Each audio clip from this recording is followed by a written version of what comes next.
Item number 9, public comment on items not on the agenda. It is the council's policy to refer matters raised in this forum to staff for investigation and/or action where appropriate.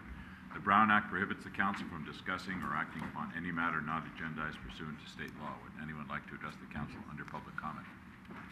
All right. Item number 10, conduct. Oh, sure. Thank you. Just tell us your name and your street, please. Thank you. My name is Keith. My name is Keith Young. I live at 51 Linden, right around the corner here. I actually have 3 brief comments to make.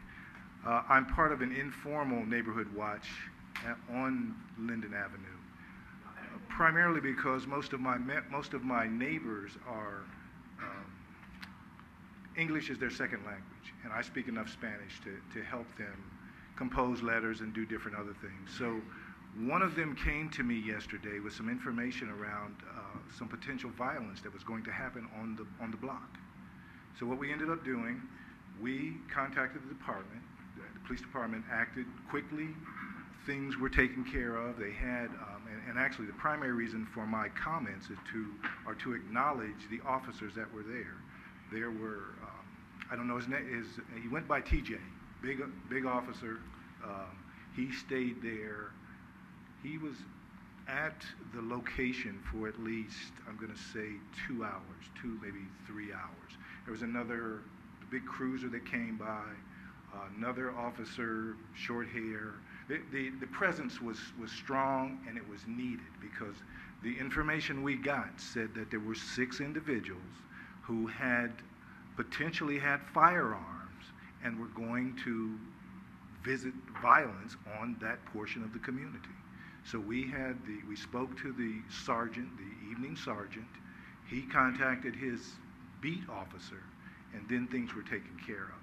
I've left you, Councilman Medina, letters that some of my neighbors asked me to compose for them, because this is a matter that, well, I think the letters will speak for themselves, but I think this is a matter that requires some additional attention, because what we've got, I'll just give you one example. After this incident last night, I got a call at 10:30. One of the parents said, "Keith, my son needs to go to school tomorrow. I have to work early.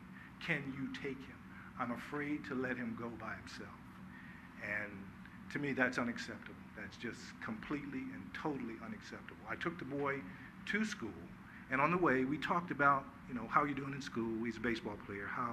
How's your baseball team going? How's all that going?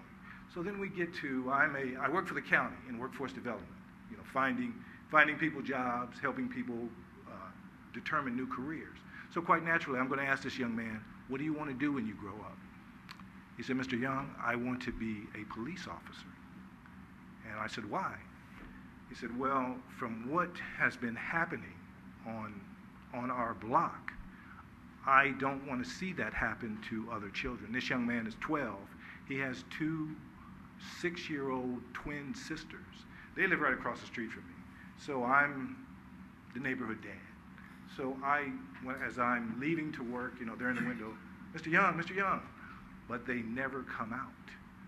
They stay in the house all the time because the parents are afraid to let them out. So again, that's why we have this informal neighborhood watch. Myself and a few other folks, we've decided that when we see these activities that are unacceptable, we're going to call the police, and we have. We have. When I stopped in today and spoke to this young lady, she said, "Are you Keith Young?" And I was like, I don't know, it could be good or bad. But I said, "Yes, I am Keith Young." But I'm actually speaking, and Council Member Medina, when you see the letters and you read them, I ask that you share them with the group, because I think this is something that, we've got kids involved here, we've got children, and my daughter's, she's an adult, she's 23 years old. But I'll end with this one thing. There was an incident that happened a few weeks ago when my daughter was coming home from Skyline College, where a group of adult males or older males, they know she's my daughter. They know who I am. They know they won't, we have an understanding. They don't come to me. What they did to her, they started calling her names, flashing gang signs. She called me on the phone. She said, "Dad, I'm almost home." I said, "Honey, run home. I'll call the police. I'll get there." So I called the police en route. Once I knew she was safe, then the officers came out. But this is basically to bring attention to this for yourselves. I've spoken to the chief. The department has been responsive. But I think where we stand now is it needs to go further. You know, these people need to, as you'll see in the letter, there are at least 3 families who they don't come out and they don't let their children out. And again, that's just unacceptable to me. So you are, I guess you lead the Citizens Crime Prevention Commission or committee or whatever it is. The chairman's right there. Does, I'm the liaison. I will be involved, and a number of my neighbors will want to be involved too, because as I said, this is completely and totally unacceptable. So I thank you for your time. And Mr. Young, thank you for your comments. When I do receive the letters, I will share them with my colleagues and to staff. It's in your box. Okay. I dropped it off at City Hall today. Then I will go after this meeting on my way home, and I will pick them up tonight and read them. And what I would really like, there are 2 things I'd like to have as a takeaway.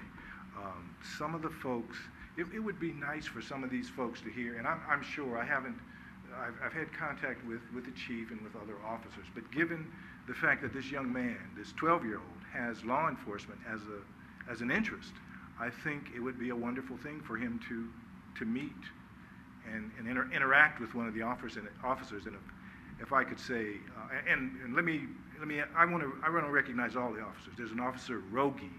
There's a big officer, Ken. I don't know his last name. There's TJ that I talked about.